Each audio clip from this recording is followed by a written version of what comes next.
Geral. Gravando em 1, 2, 3, pronto, vamos lá então. Boa tarde a todas e todos, ou então para quem assistindo via YouTube depois, saudações. Eu sou Rodrigo Barque, coordenador desse grupo de estudos e pesquisas em democracia, ecologia e cotidianos escolares. Estamos aqui hoje para a nossa última conversa do semestre, dessa jornada de conversas do G10. Enquanto eu estou conversando com vocês, eu estou mexendo no computador aqui, porque quando a gente começa a gravar, aparece zilhões de coisas na plataforma Teams, até eu acertar tudo, eu preciso então ter um certo tempo.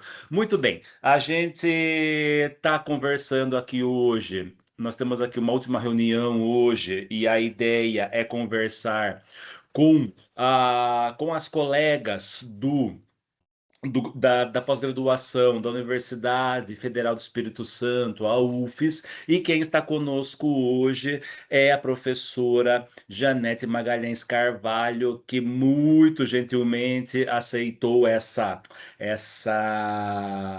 tarefa, ou esse desafio de vir conversar conosco. Janete, obrigado mais uma vez, obrigado oficialmente agora pela sua presença aqui. Sabemos que, como está ocorrendo também o evento do Reis no Rio de Janeiro, e esse semestre foi tudo muito corrido para todo mundo, foi uma loucura para todo mundo, e a sua disponibilidade de estar conversando conosco para nós é bastante importante, principalmente se tratando de quem você é. A ideia e por que eu estou falando isso? Porque a ideia é que nós estarmos conversando com as pessoas que produzem teoria, produzem conhecimento, produzem ciência e produzem outras coisas para além de tudo isso, e que estão nos influenciando, que nós estamos lendo, em que nós estamos nos inspirando, ou de certa forma com quem nós queremos conversar e aprender e ter esse contato direto. A ideia é justamente, a partir da perspectiva democrática desse grupo, é que esses estudantes não somente conheçam o material que está sendo produzido por pesquisadoras que há muito tempo vêm produzindo aquilo que vem nos influenciando bastante, mas principalmente termos contato direto, conversar diretamente com as pessoas a quem nós admiramos e a quem também estão nos inspirando a fazer pesquisa. A palavra é sua, fique à vontade. Meus estudantes e minhas estudantes e meus colegas aqui de pesquisa são todas e todos seus. Tempo que você quiser, eu já vou jogar aqui a sua apresentação, tá? Fique à vontade, a conversa sua com eles e com elas é à vontade, tá? Obrigado mais uma vez. Não chega a ser uma apresentação. São só duas, três questões que resumem, né, o papo sobre a partir, né, dos textos selecionados. Mas a gente não precisa ficar restrito aos textos. Se tiverem alguma outra colocação para além dos textos e que eu me sinta capaz de responder ou de dialogar com vocês, fiquem à vontade, tá bom? A gente não precisa ficar preso é só um chute inicial. Eu só vou pedir 2 minutinhos porque eu desliguei o computador agora de pouco e eu esqueci e eu fechei, tá? Eu vou ter que voltar no e-mail. Não, no e-mail não, tá aqui no...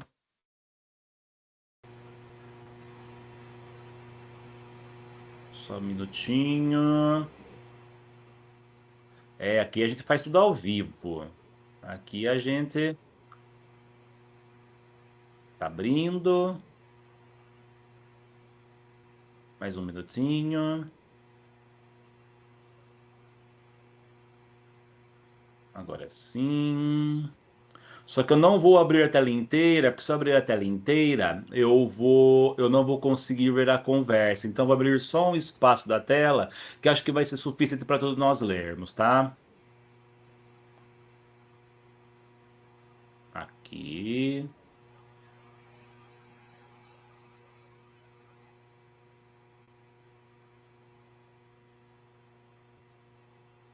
Deixa aqui. Todo mundo está conseguindo ler? Tranquilo. Acho que sim. Tá jóia. Deixa eu só acertar aqui. Bem, né? Está escrito, Perfeito. eu só vou ler então, mas acho que todo mundo é Não, mas é letrado legal aqui. ter. Mas, de modo É legal geral, ter. né, os textos selecionados, agora você cortou.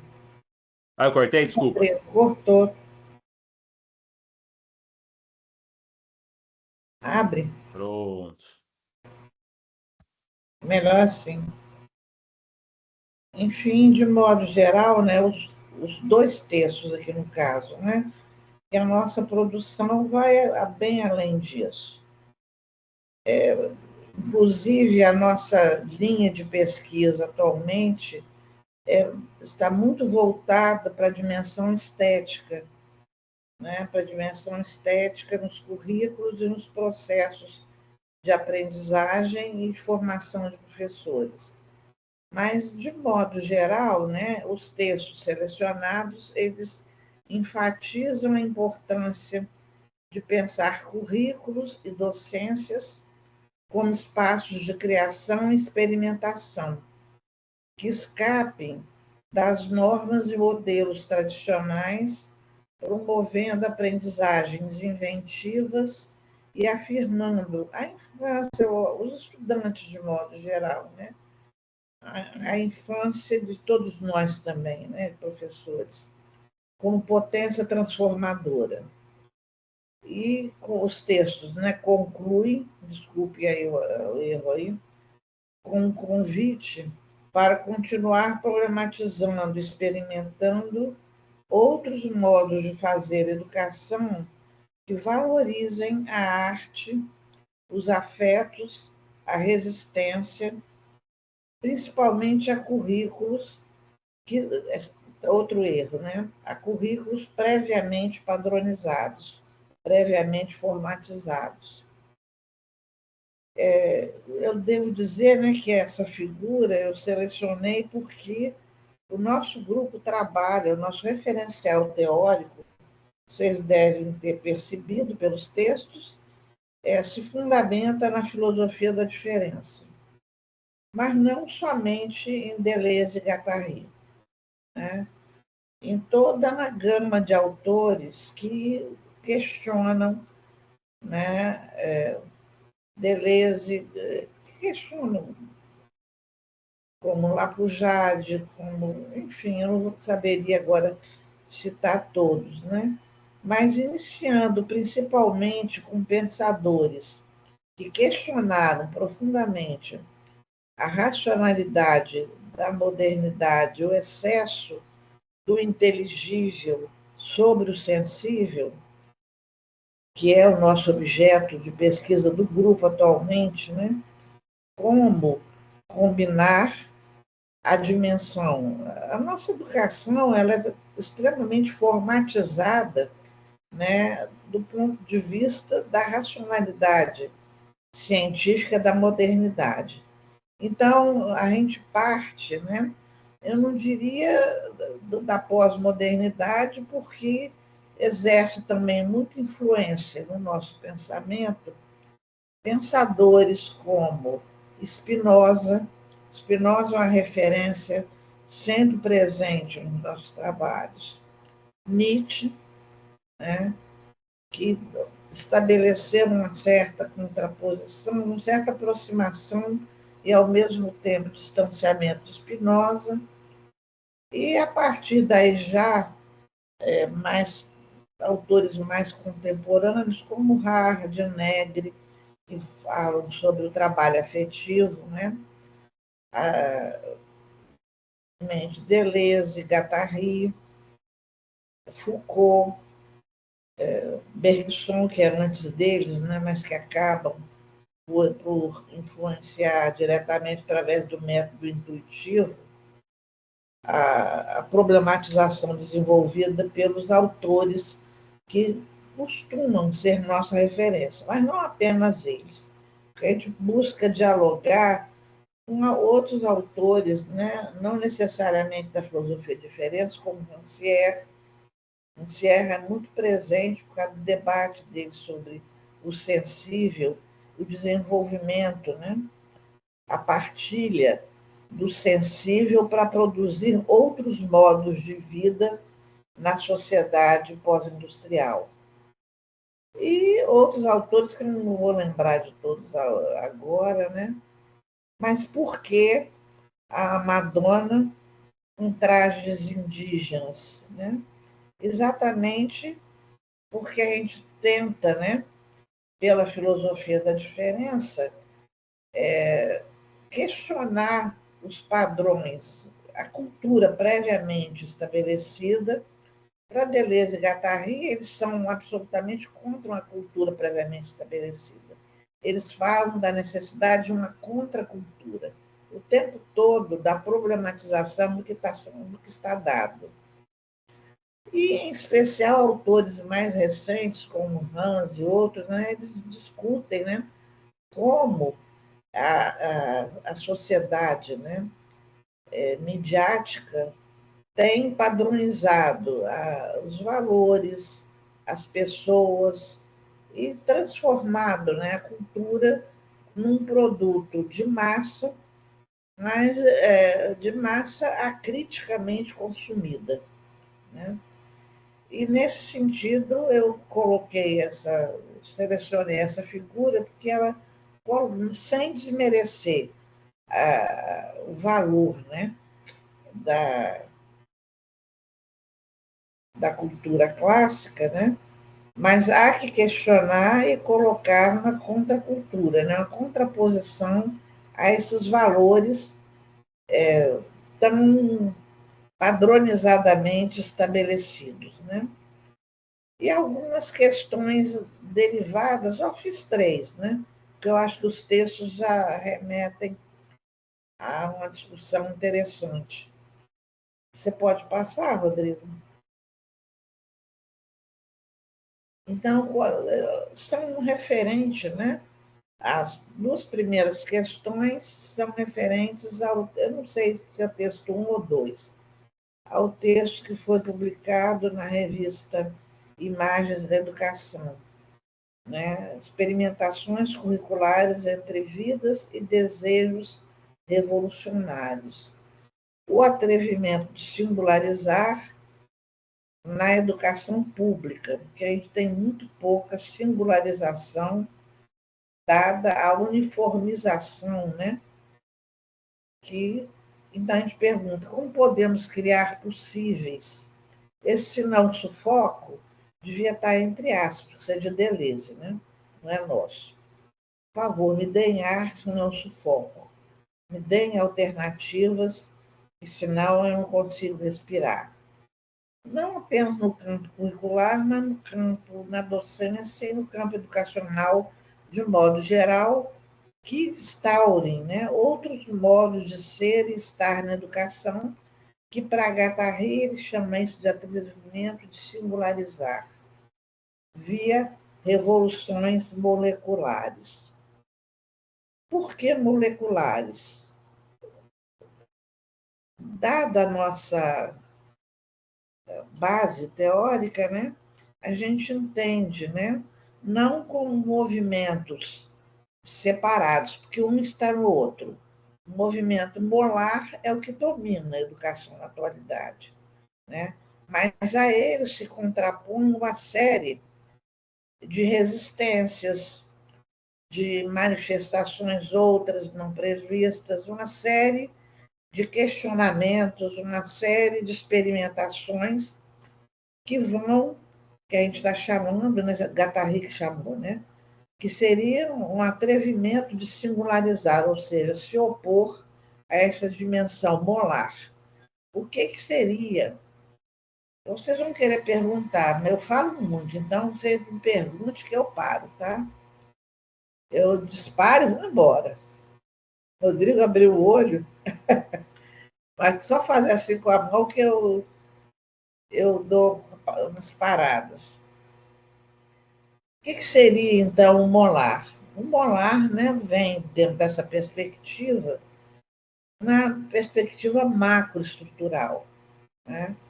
Dentro dessa perspectiva macroestrutural, você tem uma série de linhas molares, né, que vão condicionando padrões. Desde Platão já falava disso, defendendo, né, essa perspectiva a caverna de Platão. Quem sai de dentro da caverna? A ideia. O que é a ideia? Foram aqueles iluminados que encontraram a ideia. E, ao encontrar a ideia, vem para a superfície. A ideia é a razão perfeita, que dá origem aos modelos, a série de modelos, homem, macho, né? Mulher, fêmea, criança como não incapaz de raciocinar, enfim, né? Uma série de rótulos que são estabelecidos e que nos modulam, e que nos constrangem e que nos. Ou seja, né? O que eu quero dizer é que dentro dessa sociedade modelizada, padronizada, em que você tem competências previamente estabelecidas de como ser, até de como ser gay, né? Você tem um padrão estabelecido de como ser gay. Se você fugir, você já, até na diferença, se estabelece uma modelização. Tal nível de padronização, de ausência, de aceitação da singularização que se estabeleceu na sociedade contemporânea. Né? E, então, nesse sentido, ao molar vai se opor o molecular, que são as micro-revoluções. Essas micro-revoluções, elas tendem a se estabelecer sem desmerecer as revoluções macroestruturais, né? Ou as mudanças macroestruturais, elas se dão no miúdo, né, das relações, nas linhas flexíveis que atravessam essa molaridade toda e estabelecem outros modos de ser e estar, né? Enfim, né, essas revoluções moleculares são linhas moleculares que podem se constituir também como linhas de fuga ao previamente estabelecido e que tendem, né, como eu trabalho muito com o cotidiano, o meu referencial para cotidiano, vocês vão me perguntar, mas o que tem a ver o seu referencial de cotidiano com um referencial de grandes nomes do cotidiano escolar? Nós nos aproximamos exatamente por causa do plano de Manesse, na crença de que as grandes possibilidades, né, de mudanças ou de modificações se darão, terão que acontecer no plano micro, porque o macro está muito engessado. Né? Nós estamos muito capturados pelo macro. De todas as formas. Na educação, então, através das normativas curriculares, que é o outro texto, né? Que é a outra questão, como a dimensão do sensível, e a gente tem trabalhado muito com a dimensão dos afetos e da sensibilidade nos cotidianos escolares, a valorização disso na docência, na pesquisa e nas aprendizagens, né? E com a dimensão do sensível, né? Ela está conectada? Lógico que não está, né? A gente sabe perfeitamente que numa sociedade disciplinar e disciplinarizada, né, as disciplinas tomam conta, né, da educação dos nossos corpos. Né? Os nossos corpos são corpos disciplináveis e potencialmente indisciplináveis, né? Mas potencialmente somente, porque a força do estabelecido é muito grande sobre nós, né? Vocês vejam quantas legislações as secretarias dos estados produziram a partir da BNCC, né, de 2018, da BNCC, de formação de professores e de formação continuada, 2019, 2020, 2024. Tudo previamente formatado, né? Então, eu diria, né, que o menino no ensino médio, no ensino médio, nos níveis mais elementares também, ele começa. Na educação infantil ainda existe, né, uma certa flexibilidade para que a dimensão do sensível aflore. Mas, pouco a pouco, esses alunos vão sendo silenciados.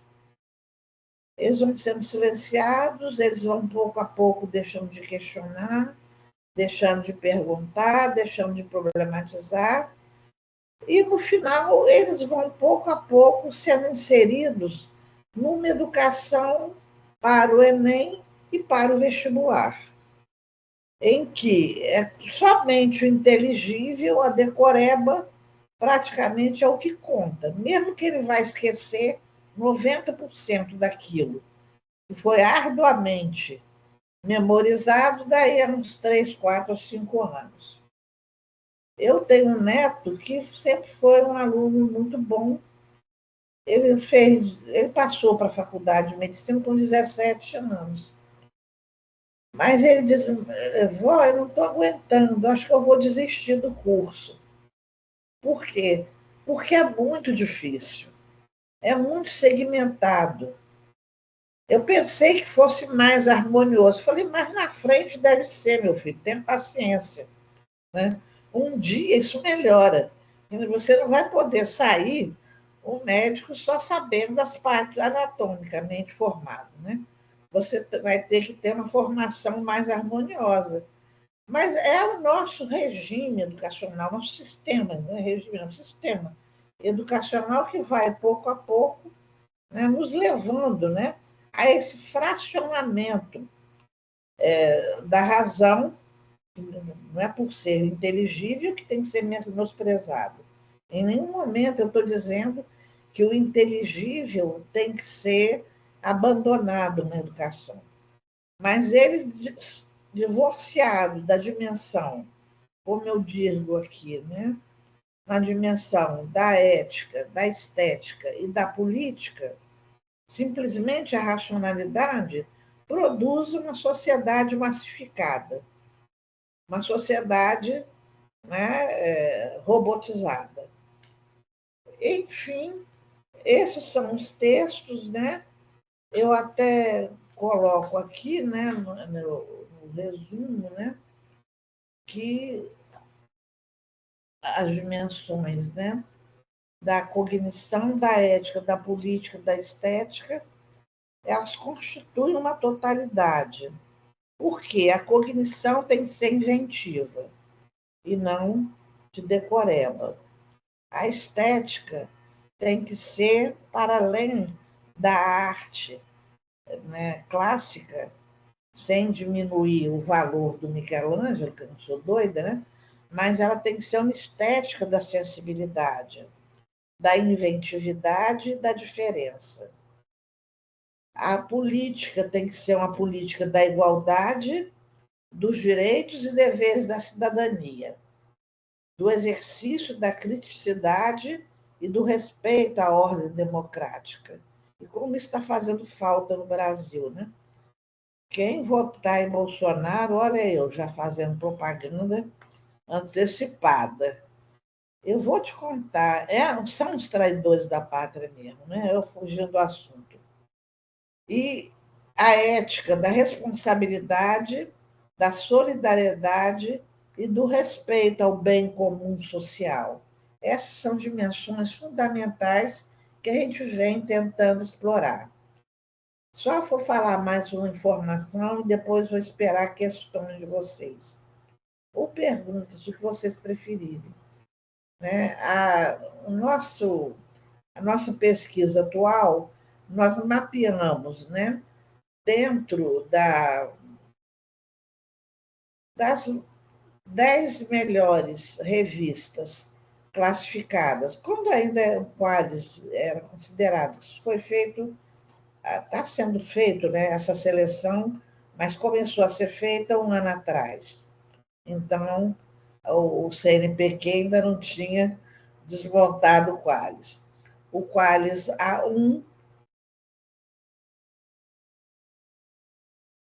quais artigos discutiam e como discutiam a dimensão do sensível na educação. E na legislação, nós estamos, infelizmente, como está dito no texto, né? Na legislação, a gente só encontra na BNCC a dimensão estética relacionada de modo muito ligeiro, né? Nas linguagens, ou então junto, né? Com a literatura vem junto com a linguagem, que vem separado das artes, como se a literatura não fosse uma dimensão fundamental da estética. Mas então nós estamos mapeando todas as competências e habilidades em cada um desses componentes para cruzar com o discurso da comunidade acadêmico-científica. Vai sair uma publicação, um livro dos textos, deu 2 volumes, de tanto que a gente escreveu, né? Da BNCC na relação com o que a comunidade acadêmico-científica está discutindo sobre o sensível na educação, né? E as artes, né?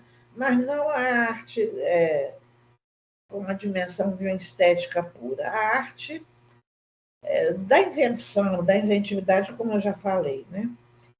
E a partir daí, a gente, numa terceira dimensão, a gente vai então para a escola, para o cotidiano escolar, ver como essas dimensões que a comunidade acadêmico-científica falou, que como a BNCC, a legislação, as normativas curriculares tratam essa dimensão do sensível, como a comunidade acadêmico-científica, nas revistas mais prestigiadas, trata essa questão, e levar isso já meio peneirado para o cotidiano escolar, para ver como isso acontece no cotidiano escolar, nas dimensões. A gente tem alguns alunos já tem, eu tenho um orientando que trabalha. Meu ar refrigerado está muito barulhento, está atrapalhando. Não, é porque está me atrapalhando. Eu preciso mandar fazer uma revisão.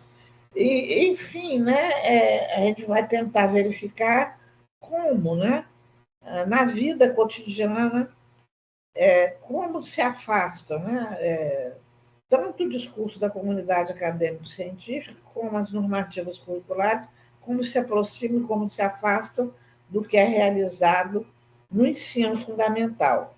Porque a gente não está dando conta de verificar isso na educação infantil e no ensino médio. Então, a gente colocou ensino fundamental, que são 9 anos, já é trabalho demais, né? É por aí que a gente tem andado como grupo de pesquisa. E, como eu disse, é um grupo que é formado de doutorandos, de mestrandos, de pessoas que já se doutoraram e continuam no grupo, ou porque são professoras ou professores entraram por concurso na universidade, então continuam, né, no grupo, e os alunos de graduação ou de iniciação científica. Agora eu aguardo que vocês conversem um pouco comigo, se desejarem.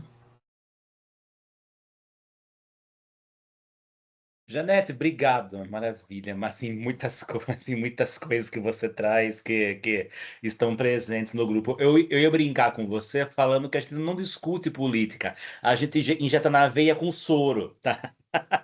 A gente discutiu só o Laval e o Dardot semestre passado, para você ter uma noção de como essas questões estão presentes. GDS, palavra de vocês, fiquem à vontade, sigam a sequência das mãozinhas para ir conversando com a Eu acho que Janete. você Vou tentar pode falar pouco tirar as hoje. questões para eu enxergar vocês melhor. Ah, Não? é? Pronto. Roger, Graciane, fique à vontade. Professora Janete, obrigado pelo compartilhamento de todo esse saber. Né, eu já fiquei muito satisfeito, muito feliz com os textos que eu pude ler. Ouvir a senhora ao vivo aqui, sincronicamente, é mais instigante ainda. A minha pergunta é curtinha, professora, e o objeto estética é algo que me acompanha nos últimos anos de pesquisa, né? Eu não sei se a Helena já está por aqui. A Helena trabalhou comigo no mestrado e a Helena é professora de arte e professora de história. A dissertação dela andou ao redor dessa ausência, dessa necessidade do fazer estético e da dimensão estética na sala de aula. E quem está trabalhando comigo agora, a Fabielle e o Eduardo, é nesse caminho que a gente está pensando, né? A construção do texto, a construção da inquietação de pesquisa, desse lugar do fazer, da ludicidade, da dimensão estética e da estética. E uma coisa que me cutuca já de algum tempo, e a senhora coloca lá no texto da dimensão do sensível brilhantemente, então a BNCC ela tem esse olhar ali, OCDE, né, essa sopa de letrinhas, e se institui, então, uma educação formal a partir do chá, né? Então, a gente tem que estar ligado em conhecimentos, em competências, em habilidades e em atitudes. Me parece, aí eu pergunto para a senhora, me parece que as habilidades e os conhecimentos, eles são o filé mignon. E as atitudes, elas são pouco contempladas. E a estética está aí, né? Desde a sua matriz primeira, lá atrás, com Aesthesis, né? Eu pergunto para a senhora, estaria na estética o lugar, ou talvez o campo, ou a possibilidade da gente instigar uma maior reflexão sobre as atitudes, já que a gente tem que aprender muito para saber fazer muito, só que as atitudes, elas me parece falta substância. Olha, eu acho que a estética, ela não sozinha, ela não existe, mas eu vou te falar o que eu penso. Eu acho que a gente usa, né, a estética como ilustração ou como meio, né, de propiciar o conhecimento. Eu acho que deve ser o contrário. Eu acho que a estética, quer dizer, vamos supor, né? Eu tenho, quer dizer, geralmente a filosofia se divide, né? A parte, né? Da, da ética, dentro da tradicional, né, repartição dos campos filosóficos, eu tenho a ontologia, né, que é o ser no mundo, né, que eu absolutamente não posso desconhecer. Eu tenho a epistemologia, que é o conhecimento que vai do conhecimento científico, mas também a gnoseologia, o conhecimento de modo geral. E tem toda a dimensão da ética, da estética e da teologia. Da teologia eu não vou entrar, não, porque não é meu campo, não tenho bagagem para discutir, nem grandes interesses. Não é questão de interesse, é de bagagem mesmo para discutir. Mas, sem dúvida nenhuma, a ética e a estética, elas não existem separado da cognição, da política e dos modos de ser e estar na vida. Agora, geralmente, né, a estética ela entra na educação com ilustração. E ela não deveria ser uma ilustração, ela deveria ser a sensibilidade, o desenvolvimento do ser sensível é tão fundamental como o desenvolvimento do ser inteligível. Eles não têm a questão de ser mais ou menos. Todas essas dimensões são dimensões extremamente importantes na relação do homem, né? Eu, por exemplo, eu sou espinosista, né? Então, eu acho que a natureza, né? Existe a natureza naturada e a natureza naturante. O homem, ele se fez senhor da natureza quando ele é apenas parte da natureza. Então, nesse sentido, né, ele acabou por ignorar, né, toda a dimensão da natureza, inclusive, né, para Spinoza, a natureza naturante, ela é produto de uma única fonte, a natureza naturada, que para ele seria Deus. Não vou entrar em teologia, não, porque isso aí, como eu falei, mas nesse sentido, né, ele vai, então, argumentar que existe um campo, né? Como é que deveria se dar? Ele se baseia muito, discutiu muito com Nietzsche, né? Ele não, Nietzsche discutia com ele. Nietzsche era mais provocativo, né? Mas ele discutia nos seguintes termos, né? Que a natureza, né? Ela, eu não sei onde eu queria chegar, mas enfim, né? Voltando então, em vez de usar a estética para ilustrar o conhecimento, ela deveria ser o próprio motor do conhecimento, né? Ela é uma dimensão tão fundamental porque envolve a dimensão da sensibilidade do humano e do não humano. É nisso que eu queria chegar. O que seria o não humano? Todas as forças da natureza. Nós estamos sempre em fluxo. Nós somos forças da natureza. O que está dado, são modelos fixos. Tem que permanecer assim eternamente? Não. Se nós somos forças e fluxos, o que está dado pode ser questionado, pode ser problematizado e pode ser modificado. Aí ele vai dizer como? Através da superação das paixões. Nós temos as nossas paixões, né? Elas podem ser tristes, só apresenta 3 paixões, né? A tristeza, a alegria e o desejo. O desejo é fundamental e ele que vai fundamentar muito Deleuze e Guattari. O Deleuze ele vai afirmar que o desejo ele não é algo para ser eliminado ou para ser recalcado. O desejo é fluxo, é força. Então, ao trabalhar a partir de Spinoza, né, que Deleuze é spinozano também. Então, ele vai dizer que o desejo, a alegria e a tristeza se decompõem numa série de outras paixões. Então, vamos supor, a humilhação diminui. Ih, meu Deus do céu, acho que pifou o ar. A humilhação diminui a minha potência de agir, como diminui de qualquer aluno, né? O opróbrio, a mesma coisa. A tristeza. Numa sociedade capitalista, nós vivemos todos em fileira indiana. O máximo que você enxerga é a nuca, desculpe, não é a mula, não, é a nuca da pessoa que está na sua frente na fila, né? Você não tem uma visão ampliada. Então, várias manifestações, né? De tristeza como de alegria. Agora, enquanto a tristeza te despotencializa, a alegria potencializa, tem possibilidade, né? Que nada é previamente dado. Tem possibilidade de aumentar a sua potência de ação.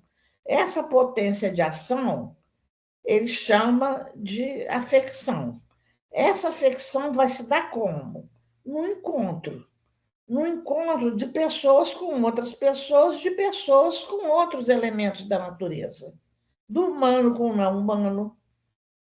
Mas, principalmente, estou falando agora para a educação se dá na convivência entre humanos, primordialmente. Né? Que eu acho também que é um erro ignorar o não humano. Mas isso é uma outra discussão, que acho que vocês discutem isso melhor do que eu. Então, dentro dessa perspectiva, né, dentro da educação, eu tenho um encontro de professores com estudantes, e de professores com professores, professores com diretores, com pedagogos, com gestores, que geralmente, né, são feitos de modo muito padronizados, seguindo, é o que eu discuto na BNCC, né? Eu não, nós, né? Porque você segue modelos previamente estabelecidos. O que é uma competência, uma habilidade, ou mesmo uma atitude previamente estabelecida? Ela é, você queira ou não, um modelo previamente que você deverá alcançar. Esses modelos, moldes discursivos, isso já é Foucault, eles deverão se abrir para outras possibilidades. Né? Como? Através dos encontros. Um bom encontro aumenta a minha potência de agir, a sua, de todos nós. Um mau encontro, eu estou falando, não é um encontro individual. Eu com meu amor, eu com meus amores, não. Meus netos, não. Né? É um encontro que se dá entre pessoas, de preferência em comunidade ou em comunhão.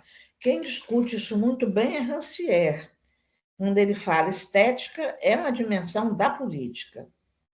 Né? É um autor que eu gosto muito, e ele vai dizer que essa partilha do sensível, da estética, foi colonizada por alguns poucos. E é necessário que essa partilha se dê entre todos aqueles potencialmente, né, capazes de adquirir essa aptidão, essa habilidade, ou seja lá o que for. Né?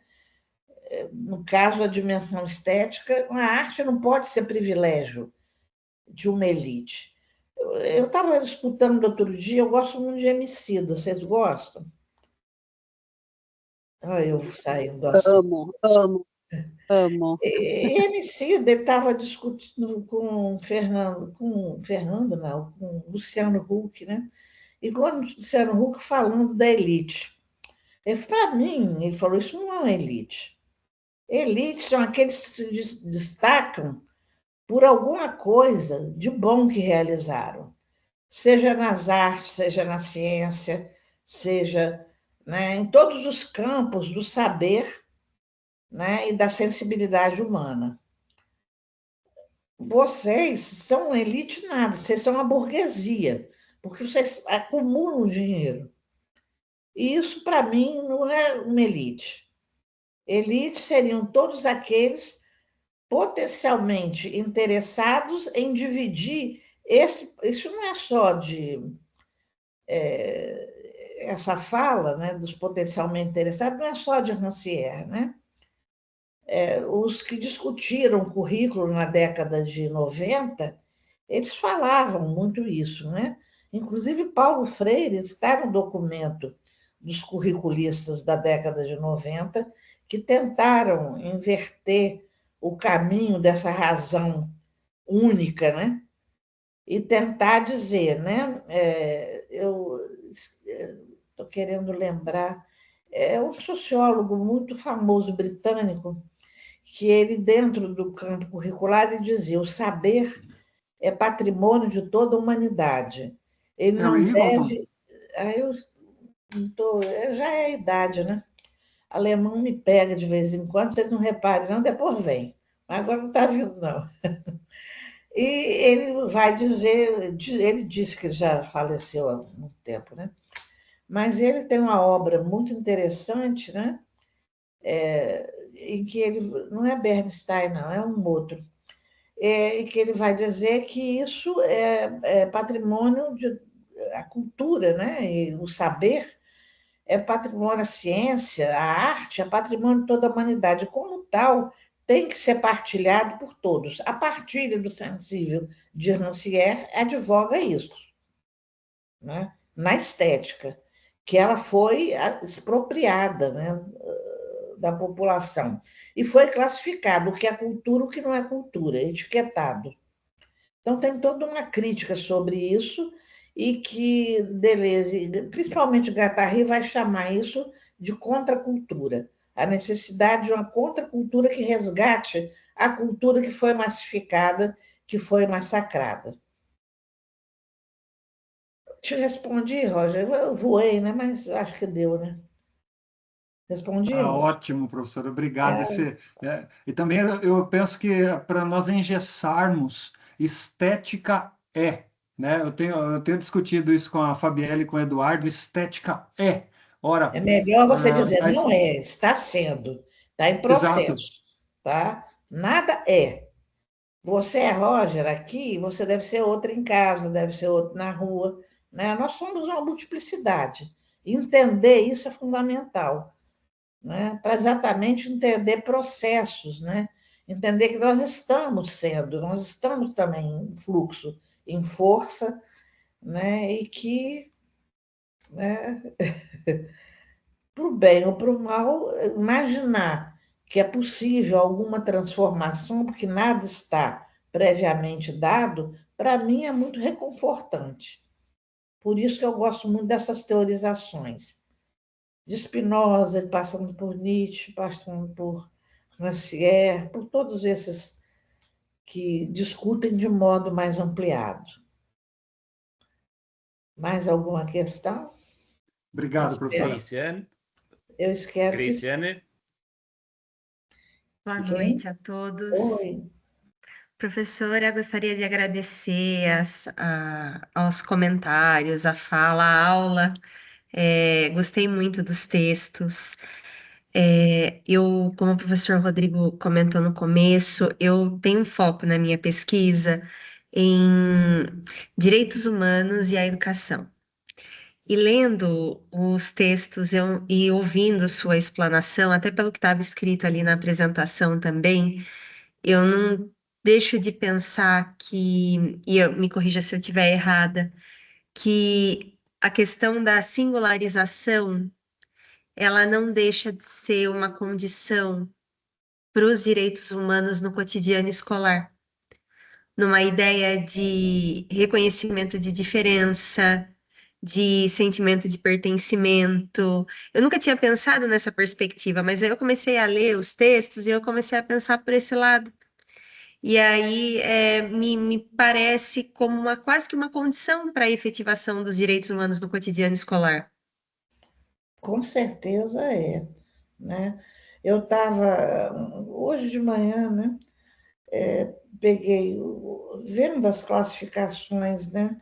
Desses da academia, né? E eu uma categoria, né? Que nesses 18 textos que a gente selecionou para debater no final, retirados do Quadros 1 e 2, uma categoria que aparece com muita força é da questão, né?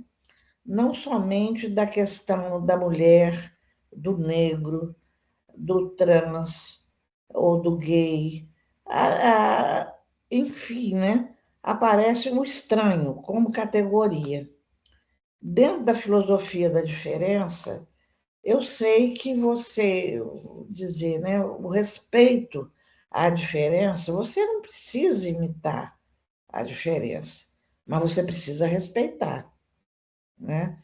Você vê, é um país que mais mata trans no mundo, como se ele não tivesse o direito, eu sei que de ter uma orientação sexual diferenciada. Você pode estranhar se você for muito conservadora, mas é o modo que eu penso, né? E pelo jeito é um modo que a comunidade acadêmica e científica pensa também, né? A negritude, né? Eu tenho vários alunos que estudam e trabalham a questão racial na educação, principalmente depois da implantação da Lei 10.000, esqueço o número todo dela, 3.000, não sei quanto, né? Então, tem saído muitas teses, e é muito interessante você verificar que se você, né, como um menino, eu estou dizendo as coisas que eu vejo, né? Eu vejo, eu leio, eu sou orientadora, eu recebo, né? E também nesses textos que a gente lê das revistas, tem muitos relatos de experiências também, né? De experiências de pesquisa. Então, você vê que o menino negro, ele tem um relato que me tocou muito, que ele pedia, falava para a professora, professora, tem um jeito de você me pintar de branco?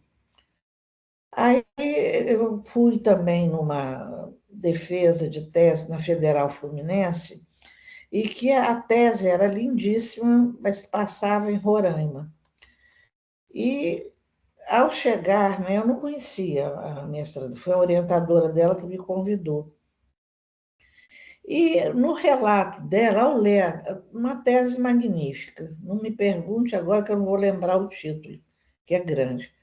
Mas eu nunca esqueci, já tem uns 5 anos, mas eu nunca esqueci que ela fez uma tese, né? Ela era negra e fez uma tese numa comunidade quilombola. Ao chegar na escola, o pôster que estava na entrada da escola parecia um pôster de uma escola na Europa.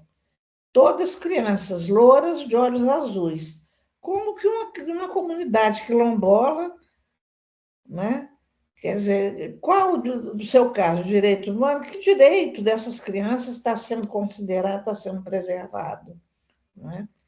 Uma outra pesquisa, né, ela mostrou todos os acessos que os alunos tinham na escola, né, as revistas, até para recortes da educação infantil, diziam respeito a crianças louras, a crianças que não são as crianças padrão. Quando aparecia uma criança negra ou parda, preta ou parda, era uma situação de desmérito social. Ou era por assalto, ou por, enfim, alguma coisa com qual a criança não conseguiria se identificar. Isso é direitos humanos, não é? Diz respeito aos direitos humanos. Como os direitos dessas crianças estão sendo constantemente violados, em todos os sentidos, né? Uma criança trans dificilmente termina, isso não sou eu que estou dizendo, não, são as pesquisas, termina o ensino fundamental.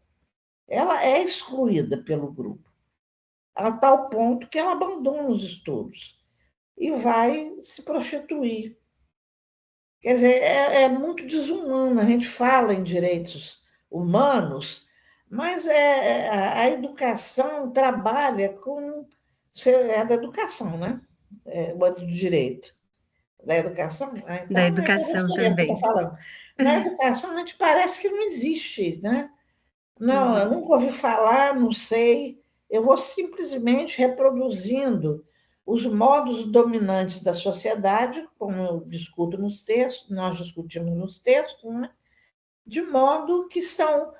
Foucault diz muito bem, o que eu vejo, o que eu consigo enxergar e o que eu enuncio, né? O que eu falo, é socialmente. Me abandonou, Graciane. Não, desculpa, é que eu estou na Estou universidade e brincando. chegou um Pode aluno. abandonar. Desculpa, Se está professora. escutando, está ótimo. Eu gosto de brincar, não repara, não. É que eu falei que ele podia entrar na sala. Ó, não é. Ó, peraí só um Ó, minutinho aqui, ó. Olha só, peraí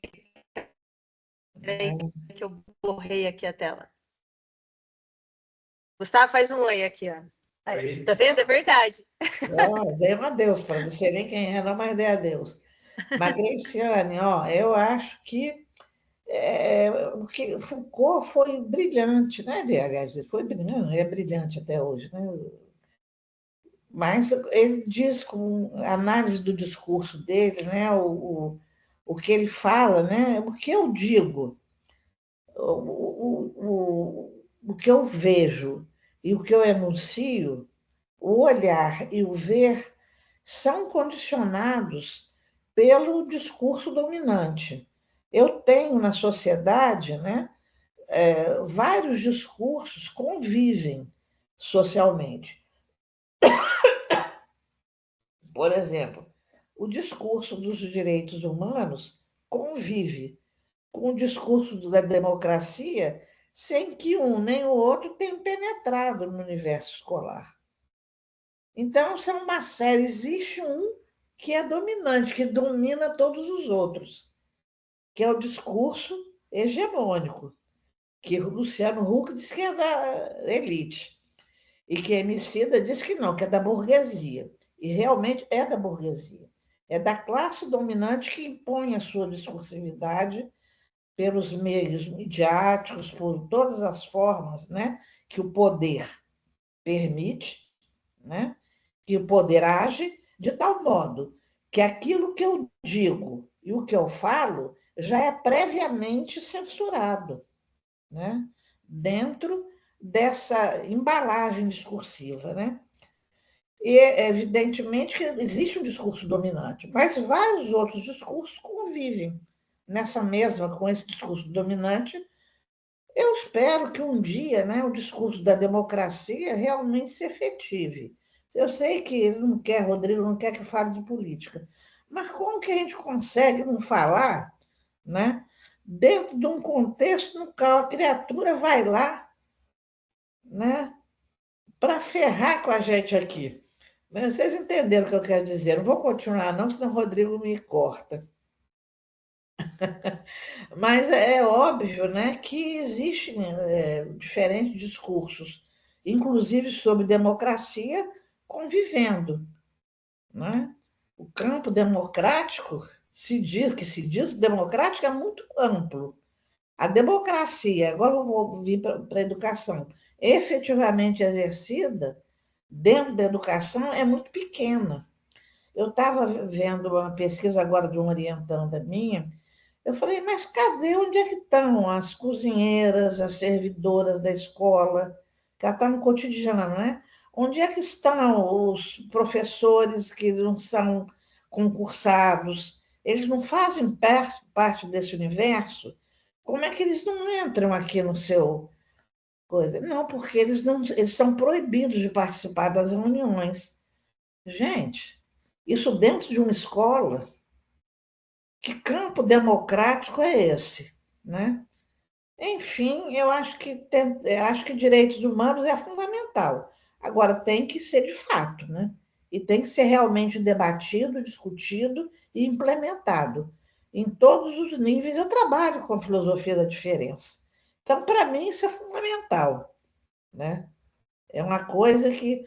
E já dei aula no curso de doutorado e mestrado em Direito também. E tem uma gama muito grande de. Não dou mais, não, tá? Só estou na educação agora. Mas tem uma gama muito grande de estudantes, né, de direito, de doutorado, preocupados com essa questão. Agora, da teoria à prática, é um mundo, né?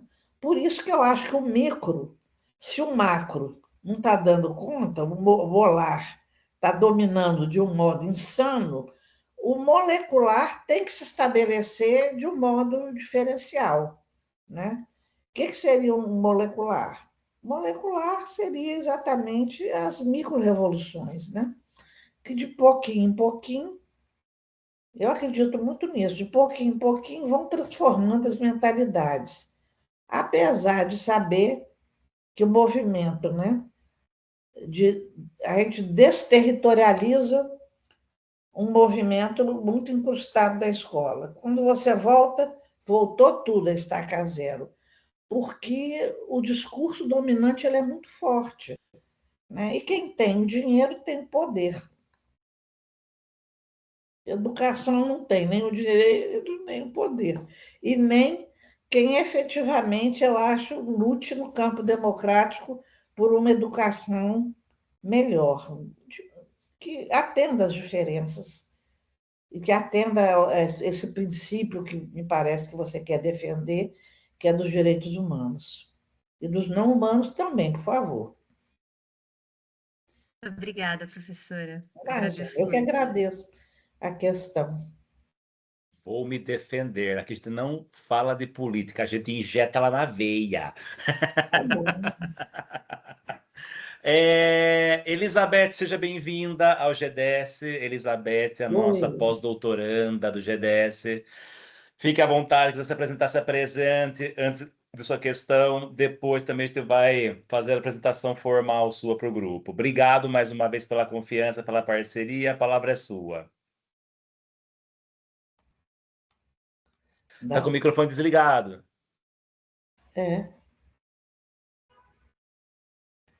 Continua Elizabeth, desligado, Beth. desligado. Olha a intimidade, hein, Beth, já virou. Não, eu adorei essa intimidade, obrigada. Uma boa noite a todos e a todas. É com uma imensa satisfação que eu estou participando desse grupo e tendo o privilégio de ter essa aula extremamente significativa da professora Janete, né? Eu acho que é muito mais do que uma aula, né? A sua fala, ela traz palavras de vida, né? E assim, no início da sua fala, professora, você deixou, assim, aberto que a gente poderia adentrar em outros campos que não fossem aqueles pré-estabelecidos pelos textos que foram disponibilizados, né, com os temas. Sim, pode. Posso, então? Eu não garanto que eu saiba responder, mas você pode perguntar o que quiser. Tá bom, então. Então, professora, eu trabalho já há um bom tempo com cartografia escolar. Daí eu andei dando uma olhada na sua obra, né, nos seus trabalhos acadêmicos, e vi que você traz uma cartografia como método filosófico. E aí eu falei assim, uau, que bacana, né? Eu fiquei tanto tempo, assim, trabalhando sempre na cartografia escolar da Rosângela Doim, Marcelo Martinelli, Jacques Bertin e tantos outros na área da cartografia, né, aqui no Brasil e fora também, né, e aí de repente eu me deparo com o seu trabalho, né, que traz uma outra forma de pensar a cartografia, de pensar os mapas, né. E aí eu percebi, assim, que quando você fala em termos de cartografia, você está pensando numa cartografia dos afetos. Isso. Traz esse termo, né? E seria aquela ideia de registrar as forças invisíveis que cruzam o cotidiano escolar, né? Que traz também aqueles fluxos de desejos, que seria aquela ideia de acompanhar processos. Ou seja, você acaba saindo muito daquela ideia do mapa enquanto uma representação de um espaço físico, né? E você vai pensar no mapa como relações humanas. E aí depois, com base nesses comentários que você acabou falando, assim, que você trouxe um pouquinho da questão de como você enxerga a política, né?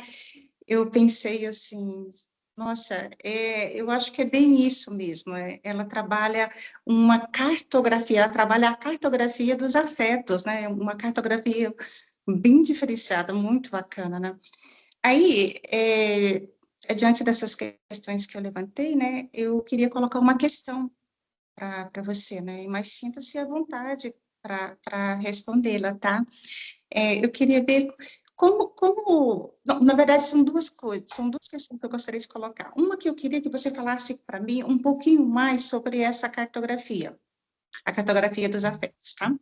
E a outra questão, eu queria que você colocasse assim para a gente, de que forma a gente poderia colocar essa filosofia para o chão da sala de aula, onde os professores são formados, onde tudo acontece, sabe?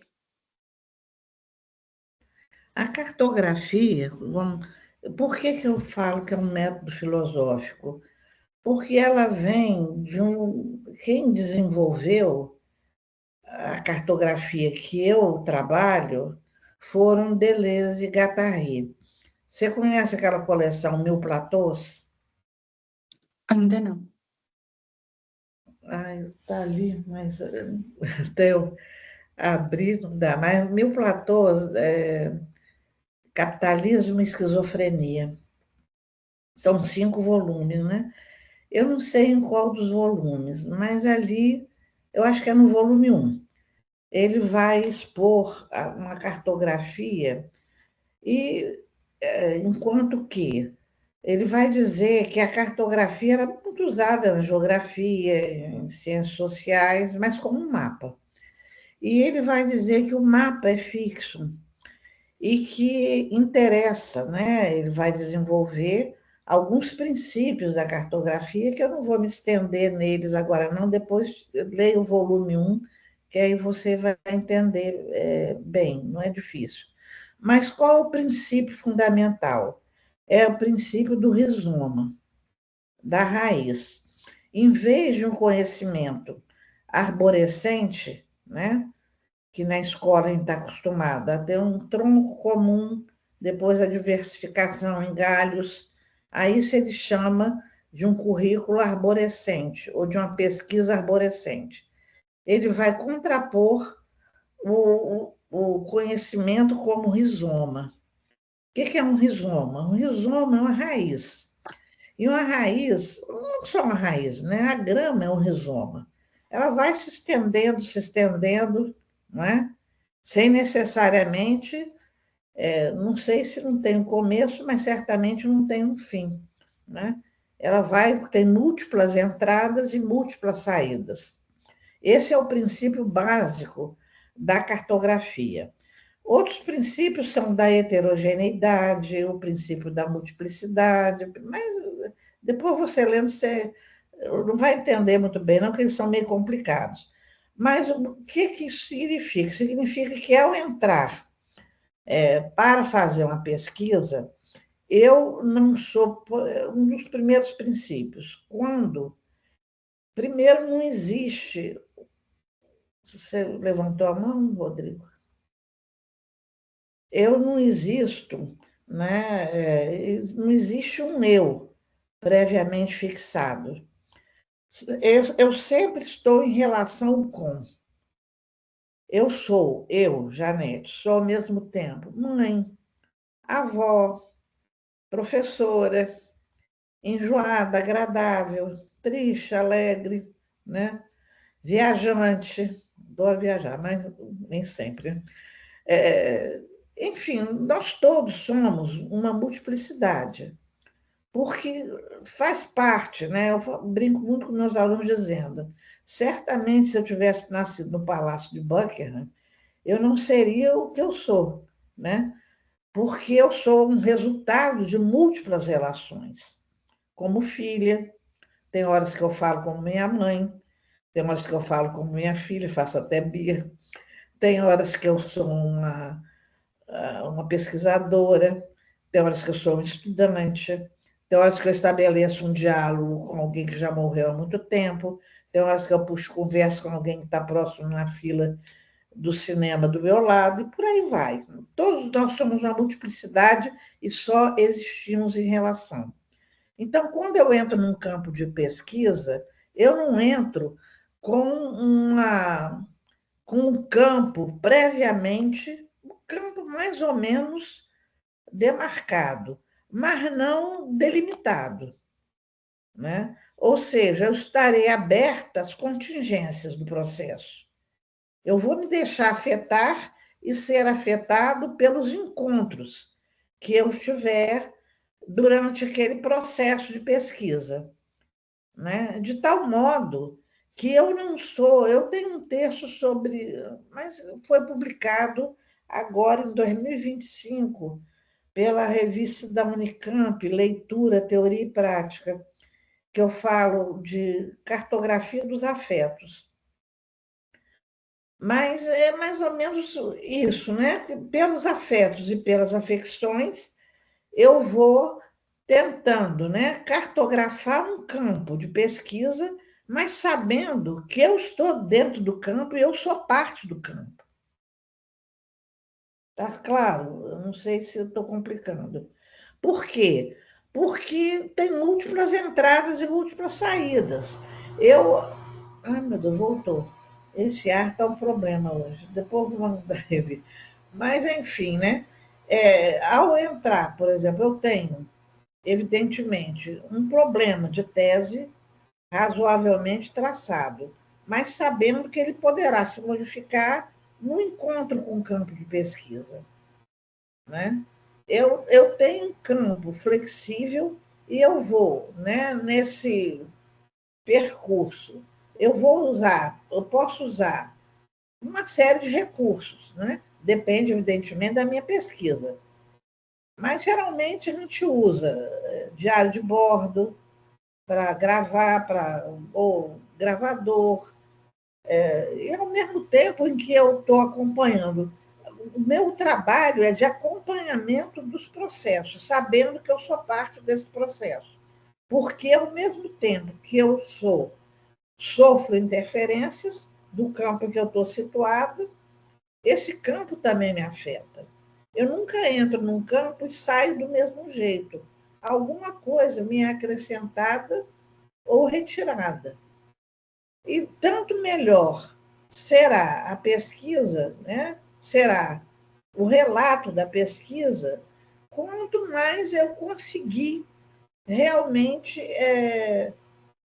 capturar, não é o termo, eu conseguir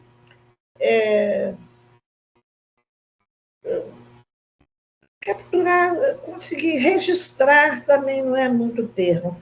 Enfim, conseguir traduzir, né, o que aconteceu naquele processo em termos de escrita.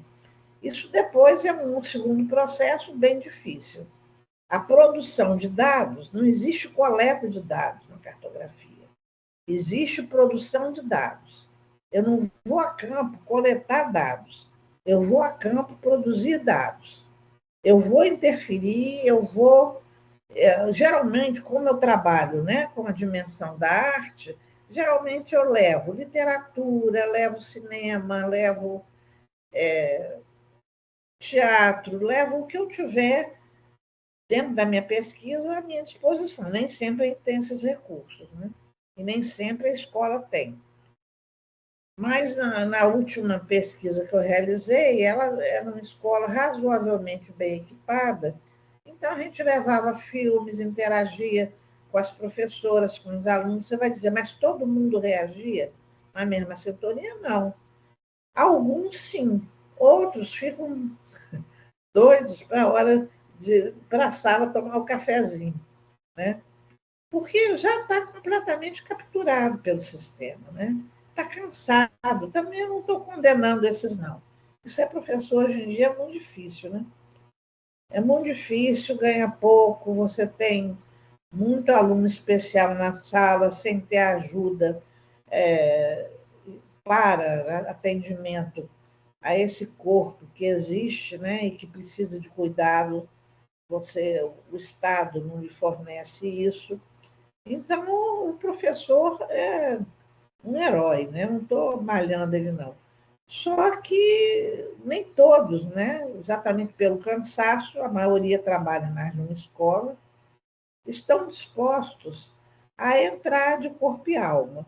Mas sempre alguns a gente consegue capturar. Eu tive uma experiência muito interessante, eu fui com uns 6 alunos meus, e eu ficava com os professores e cada aluno ficava com uma turma, para os professores poderem ficar comigo, e tinha um aluno que me ajudava no registro, né? Registro de fotos, registro para colocar filmes, para colocar músicas. A gente trabalha com várias dimensões, né? Não que eu seja uma artista, eu capturo os produtos artísticos para tentar envolver pela arte, né? E fazer com que eles também produzam de algum modo, né? A arte e diálogos e discussões acerca. E eu tenho tido um razoável sucesso. Nessa pesquisa, no final, nós estávamos com 3 escolas conjugadas realizando o mesmo debate. E foi muito interessante, mas passado, né, um tempo, né, acabou o tempo, né, que me era dado para ficar naquela escola, e você tem uma secretaria, tem uma BNCC que reduz o seu tempo a preencher formulários, a fazer isso, a fazer aquilo, e o professor acaba muito limitado mesmo, eu entendo isso perfeitamente. E quando nós retornamos, né, para tentar retomar a discussão, é um princípio também da cartografia. Você tem um território, esse território é muito geográfico, a cartografia também, de Deleuze e Guattari. Você tem um território, você vai tentar produzir o deslizamento desse território, que a gente chama processo de desterritorialização. Só que esse processo de desterritorialização acontece pela implantação de outros problemas, de outras soluções, pelos debates dos problemas que incidem, como trabalhar de outra forma, como fazer uma aprendizagem inventiva, como introduzir o sensível na dimensão do inteligível, e por aí vai. Essas eram as questões que estavam sendo discutidas. Quando nós retornamos, a escola tinha mudado. Teve processo de remoção, não eram mais os mesmos professores, não era mais a mesma escola, né? Então, foi um trabalho de desterritorialização que foi capturado pelo sistema, que não interessava para ele uma pessoa lá querendo muita inovação, querendo questionar as diretrizes emanadas da Secretaria, no caso, era a Secretaria Municipal de Educação. Mas a estadual também não é muito diferente, como a federal também não é muito diferente. Também deve ser no seu caso, né? Eu não sei se respondi, mas eu te aconselho a ler um pouco sobre... Primeiro, eu tenho vários trabalhos de cartografia escritos, né? Só entrar no Google, coloca o meu nome lá, que você vai ver um monte... Ou então entra no meu currículo mesmo, tem o meu Orcid aqui no texto. Aí no Orcid tem o que Sandra produz muito, muitas cartografias no cotidiano, e ela ainda é professora de graduação, está produzindo, inclusive, na graduação, algumas cartografias, né? Por que é um método filosófico? Porque foi idealizado por... Quer dizer, lógico que tem outras pessoas que incrementaram essa discussão, né? Dentro do Brasil, uma pessoa que discute isso muito bem é Virginia Castrup, né? Isso, olha ele. Pistas do método da cartografia. Esse é um livro que é essencial. Tudo que você... É o mesmo embasamento teórico que a gente tem, tá?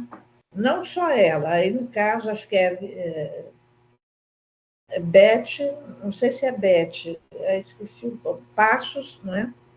Lê para mim aí os títulos, os Eduardo autores. Passos, Virginia Castrup e Liliana da Escócia. Liliana da Escola. Mas eles têm depois o outro, o volume 2, que também é muito interessante. E ela tem muitos cartas, Virginia. De vez em quando ela vinha para bancas minhas. Ultimamente ela tem recusado, acho que está cansada de guerra, né? Porque a gente vai chegando num ponto que não aguenta muito mais, não. Mas ela é uma pessoa, assim, excepcional, tanto para explicar a cartografia, como para realizar, e tem uma fundamentação muito boa. Agora, ela vai mais a fundo do que eu fui agora no meu referencial, porque a base dela também vai para Maturana, Varela e outros teóricos que também são pós-estruturalistas, né? Mas que eu não daria conta de discutir agora. Aconselho que procure os textos de Virginia Castrup, que são muito interessantes. Referência obrigatória, tá, gente? Depois eu converso com vocês sobre isso. Vai entrar, inclusive, na leitura que a gente vai fazer do Merleau-Ponty no próximo semestre. Eu gosto muito de Merleau-Ponty também. Dentro do existencialismo, foi o primeiro a ter abertura para o corpo. E o corpo é outra dimensão que a gente discute muito. O que pode um corpo, né? É isso, quando você entra na cartografia, você tem que ter, e direitos humanos também. Cadê os direitos humanos comigo? Mas ela tem problema não. Vocês dão um recado para ela. Ela tem que entender, né, da importância de, nos direitos humanos, essas dimensões serem consideradas. Não sei se respondi, tentei. Mas é bem amplo, a gente tem muitas pesquisas realizadas, a gente tem 2 livros. Um eu mandei para vocês, que é e-book. Você compartilha com eles. Tem artigo do Silvio Galo, tem artigo nesse livro, um monte de gente que contribui com as nossas reflexões. Tá Tem compartilhadinho, outro Janete. que é mais recente, mas que também saiu em PDF, em e-book, que eu também não lembro agora o título, mas é mais recente, é de 2025. Agora, 2026 é esse que está no Prelo, que é um subproduto dessa pesquisa mais ampla, mas que ainda está no Prelo. Tudo Mais referência, alguma gente. questão? Pode ser mais uma só, Janete? Pode, filho. Marido não chegou, não. Mari se Muito atrapalha. obrigada. Elizabeth, obrigado, viu? Obrigada pelas colocações. Foram Eu que extremamente agradeço, viu, Beth? Sua questão e sua delicadeza ao perguntar. obrigada. Érica, fechamos com chave de ouro. Fale da sua pesquisa, por favor, também para a Janete. Janete, agradeço muito a possibilidade de poder ouvi-la. Estava muito ansiosa para esse momento, né? Diante de tantas questões que a gente tem no dia a dia, mas eu falei, não, eu tenho que estar lá. Eu sou, né, doutoranda do Rodrigo, né, orientanda do professor Rodrigo no doutorado, já fui no mestrado. A minha pesquisa está voltada no campo das deficiências, mais precisamente no campo do transtorno do espectro autista. No primeiro momento, na pesquisa do mestrado, foi voltada para a autoetnografia da mãe professora. Eu sou mãe de 2 adolescentes dentro do transtorno do espectro autista, nível de suporte 1, né, o adolescente, e adolescente nível de suporte 3, né? E aí eu trouxe toda uma trajetória de mãe professora, porque, além de tudo, eu fui professora da turma da minha filha por 3 anos, né, da turma toda, e aí trago a questão dos artefatos educativos que foram produzidos, né, no processo de alfabetização dela, e agora, no doutorado, a ideia é trazer uma pesquisa voltada para conversas com mães, professoras e professoras mães, né? Por que mães, professoras e professoras mães, né? Mães professoras porque se tornaram mães antes de se tornarem professoras, e professoras mães se tornaram professora, né? Mãe professora porque é mãe antes de ser professora, e professora mãe, professora antes de ser mãe, né? E aí, 2 coisas que eu não sei se seria uma pergunta, mas eu gostaria de ouvi-la. Uma delas que você até trouxe já, a questão de, né, não ouvir os funcionários da escola, às vezes, tudo mais. E eu vivi uma experiência num dos momentos que estive, porque aqui, assim, aqui em Sorocaba, os pais judicializam o professor auxiliar, né? Não se tem isso dentro do quadro, né, do RH da rede municipal. E também tem os chamados profissionais de apoio, que são os cuidadores desses estudantes que necessitam de um apoio substancial. E aí, teve momentos nos conselhos de classe e série que esses profissionais não podiam estar, né? A gestão não permitia esse momento do professor auxiliar e do profissional de apoio, até mesmo porque muitas vezes os avanços desse estudante não eram só na questão acadêmica, mas também nas atividades de vida diária, que muitas vezes é o que antecede, e é o que deve anteceder o aprendizado do estudante. Então, é um estudante que aprendeu a comer sozinho no ambiente da escola, né? Um estudante que conseguiu pegar um lápis, e que muitas vezes é esse profissional que está mais ainda do que o próprio professor que está na sala, né? E é interessante ouvi-los, né? Então, eu gostaria, né, de colocar essa indagação. E uma outra questão, né, considerando assim, a questão do avanço da plataformização e dessa intensificação de avaliações externas que nós estamos tendo, né, em larga escala e tal, né? E aí a gente vê uma consolidação de currículo ainda mais padronizado, né? E isso não atinge esses estudantes, principalmente nessas avaliações externas, porque muitas vezes é feita a adaptação, né, a flexibilização desse currículo, só que nessas avaliações isso não é contemplado. Eu, essa semana, fui chamada para fazer a inscrição do Enem da minha filha, porque ela está no 3º ano do ensino médio. E isso foi um pedido dela, né? Que ela quer participar de todos os processos da escola, inclusive porque ela escreve, ela não é verbal. Ela se comunica hoje por meio do iPad, né? Que tem a comunicação alternativa e aumentativa nesse aplicativo, que é um aplicativo. E ela diz, né, deixa muito claro que ela quer fazer a Faculdade de Ciências Sociais. E, consequentemente, ela quer fazer o Enem. Só que daí, nessa inscrição, nós já vemos, né, já podemos observar que há uma deficiência muito grande, até mesmo na inscrição.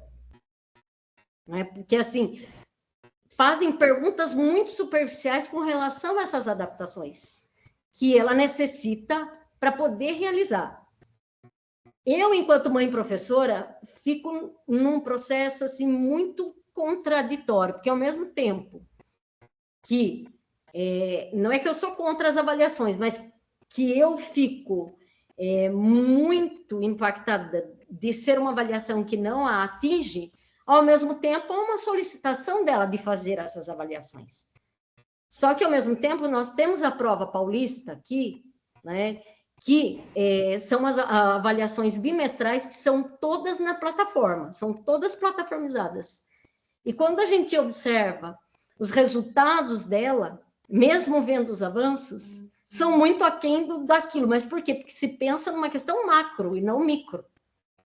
Né? Então, como lutar por isso, né? Pensar nesses estudantes, né, como sujeitos, né, de condições para a participação, né, mas que não estejam adaptadas a essas normas, mas protagonistas dessa criação, de modo que as singularidades, né, que possam habitar e transformar essa escola. Eu acho que eu não dou conta de responder, não, porque precisaria do mundo mudar, né? Porque você veja, né? A BNCC não nasceu do nada, né? Ela nasceu de organismos internacionais que controlam a educação.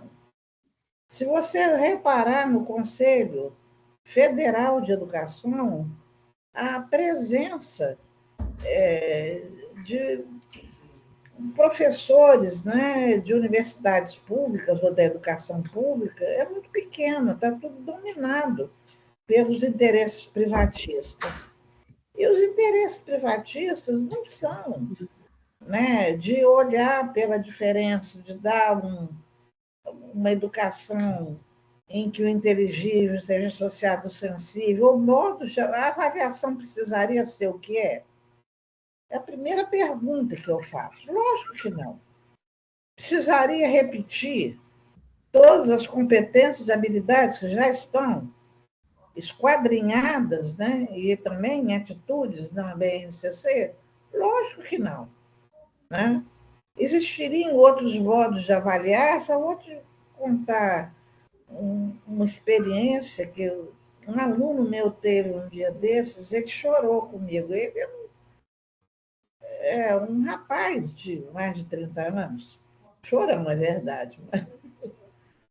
Mas ele ficou impactado, né? Porque ele falando assim, tinha um menino que não fazia nada na sala. Nada. E ele foi fazer a pesquisa lá. E ele, lógico, que cresceu mais que os outros e ficava, assim, ele sobressaía muito pela estatura, né, e pelo espaço que ocupava e também pela imobilidade. Não manifestava interesse por nada. Até que um dia, o nome desse meu orientador é Carlos. Carlos perguntou assim, falou, Conversando com ele, falou assim, ele estava mexendo num papel, aí ele falou, o que que é isso? Aí ele falou, são minhas figurinhas. Aí ele falou, você que fez? É, eu faço. Aí trouxe. Então, você traz para mim amanhã que eu queria ver, você tem algo? Eu faço. Ele respondia pouco, assim, ele me contando. Gente, no dia seguinte, aí, Carlos me contando, professora, eu chorei, porque ele me trouxe, você precisava ver a capacidade desse menino de transformar, de criar um álbum de figurinha. Evidentemente, figurinha da Copa, né? Mas ele, é óbvio que ele tinha um potencial que estava escondido. E nunca, numa avaliação desse tipo, isso poderia desabrochar. Então, a primeira pergunta que eu retorno para você, precisaria ser o que é? Lógico que não. Né? Eu não mexo muito com a área de avaliação, mas tem colegas que mexem e eles afirmam que não. Não sei, né, como a dimensão do sensível entraria aí, mas eu acho que precisa entrar. Tá? Porque sem essa dimensão, jamais a gente poderá repartir os bens culturais por todos aqueles que são interessados ou que são potencialmente capazes. Porque rotular de incapaz é muito fácil. Né? Trabalhar com um encontro alegre com aquele que já foi classificado como incapaz, que só produz encontros tristes, aí é difícil. Ele já foi estigmatizado. Agora, precisaria de ter tempo. Tem obras muito interessantes sobre isso. A questão Marcelin e Simon, vocês já leram? Sobre a importância do tempo escolar. Né? É necessário que o professor tenha tempo. Ele não tem tempo também para pensar. É necessário que a escola desenvolva outros tipos de avaliação. Em que tempo? Se não se encontrar, os professores conseguem mais se encontrar. Se eles são descriminalizados por ser concursado na categoria, auxiliar da categoria, merendeira da categoria, como se não fossem todos responsáveis por aquelas crianças ou por aqueles adolescentes que estão ali naquele ambiente. Então, é lógico que a resposta vai ser não. A avaliação não precisaria ser standardizada. Né? Mas como modificar isso? Você vê que a resolução mais progressista que a gente teve, de diretriz curricular, foi a número 15, né? Número 15 não, número 5 de 2015. Ela foi completamente sufocada, ignorada. Né? Não estou dizendo que ela era perfeita, não, mas comparando com o que veio depois, ela tinha uma abertura, né?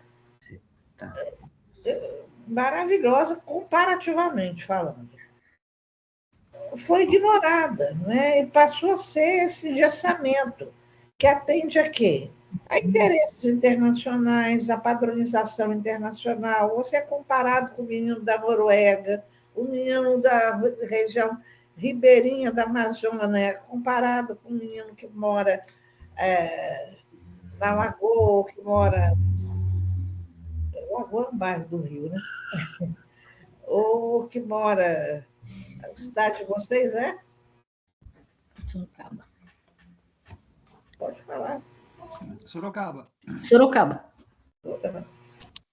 Eu fiquei na dúvida se era Sorocaba. Não, eu vi que a Uniso é a Universidade de Sorocaba, mas eu falei, quando falar errado, deixa eu perguntar. Tem um que mora em Sorocaba, num bairro de classe alta, e um que mora na periferia. Que a periferia no Brasil não é a periferia também nos Estados Unidos. E por aí vai, né? Você não pode precisaria ser o quê? Não. Taxativamente digo não. Como mudar? Na medida que os interesses privativos ou que a ideologia dominante ou que as formas não dominarem sobre as forças e os fluxos e as diferenças forem sufocadas, esmagadas, estigmatizadas. Né? Enfim, eu não sei se ajudei, mas fiz com muito prazer. E agradeço muito essa questão de todos que aqui estiveram. Foi uma experiência, para mim também, muito agradável, mas Rodrigo já reparou que meu marido me acenou ali da porta.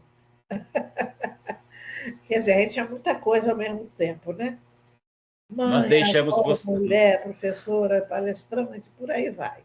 Mas tudo acaba dando certo. Obrigada, professora Nós, Janete. deix...